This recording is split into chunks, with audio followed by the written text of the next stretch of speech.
হারাম এবং হালালের মধ্যে পার্থক্য কি? যেমন প্রেম হারাম। আপনি দেখেন মেয়ের ভাই আপনাকে কুপাইতে আসবে, মেয়ের বাপ মামলা হামলা ধমকি দিবে, মেয়ে রাতের বেলা কম্বলের নিচে ঢুকে কথা বলতে হবে, ঘর থেকে বাইরে কথা বলতে হবে, ভাবির মোবাইল, চাচির মোবাইল, বান্ধবীর মোবাইল, নানা মোবাইল, এই জায়গায় পায়ের মধ্যে ট্যাপ দিয়ে বান্ধা রাখবে মোবাইল, দমদমা কানের উপর রাখবে মোবাইল, এক অশান্তি, হারাম। বিয়ের বিষয়টা আসেন, মেয়ের বাবা মা আত্মীয় স্বজন সবাই টাকা খরচ করে, মানুষজন দাওয়াত দিয়ে ধুমধাম করে এলান করে ছেলে আসবে, বাড়ির সবাই উপস্থিত থাকবে, মেয়েকে সুন্দর করে সাজিয়ে গুজিয়ে দিয়ে নিজেরা ছেলের গাড়িতে তুলে দেবে, ছেলের সাথে কোলাকুলি করবে, আত্মীয় স্বজন এসে বলবে খেয়াল রাখতে।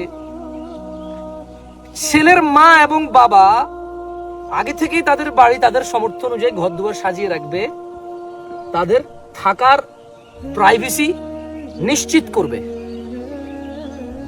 এবং তাদের দুইজনের একত্রিত হওয়াতে সবাই আনন্দিত হয়। হারাম আর হালালের এতটাই পার্থক্য।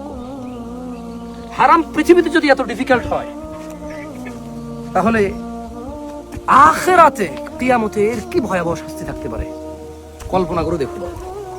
আর হালাল পৃথিবীতেই যদি এত সুন্দর চমৎকার সামাজিক সাবলীল এক মানে শান্তির ব্যবস্থা হয়, তাহলে আখিরাতের কি সুন্দর শান্তির ব্যবস্থা থাকতে পারে ভেবে দেখুন। আমি যুবক ভাই ও বোনদের বলবো, হারাম থেকে বিরত থেকে বিবাহের যোগ্য করে তোলা নিজেকে। পুরুষ ছেলে নিজেকে এতটুকু যোগ্য করবে, হয় ভদ্রতা, নম্রতা, সভ্যতা, শান্তশিষ্টতা, ইবাদত, আল্লাহ ভীরুতা, যে কেউ ও বিয়ের প্রস্তাব আসলে বলবে যে ছেলে ভালো দেওয়া যায়। মেয়ে নিজেকে এতটাই সংরক্ষিত রাখবে, কেউ যখন হন্য হয়ে খুঁজবে যে একটা ভালো মেয়ে লাগবে, চরিত্রবান মেয়ে লাগবে, সবাই বলছে ওই যে অমুকের একটা মেয়ে আছে, আমরা তেমন কিছু জানি না ওর সম্পর্কে, এই জন্য সে চরিত্রবান। কারণ আসলে তার ব্যাপারে কিছু ভালো মন্দ কিছু শোনা যায় না, সে আছে এটা কারো মানে মাথায় নাই, কারণ তাকে সচরাচর দেখা যায় না, তার ব্যাপারে কোনো আজে বাজে শোনা যায় না, আর সে নিজেও ভালো। আমি আমার যুবক যুবতী ভাই বোনদের বলবো, নিজেকে বিবাহের যোগ্য করে তোলো, নারী অথবা পুরুষ, ছেলে অথবা মেয়ে, উভয়। জাযাকুমুল্লাহ খায়র। আসসালামু আলাইকুম।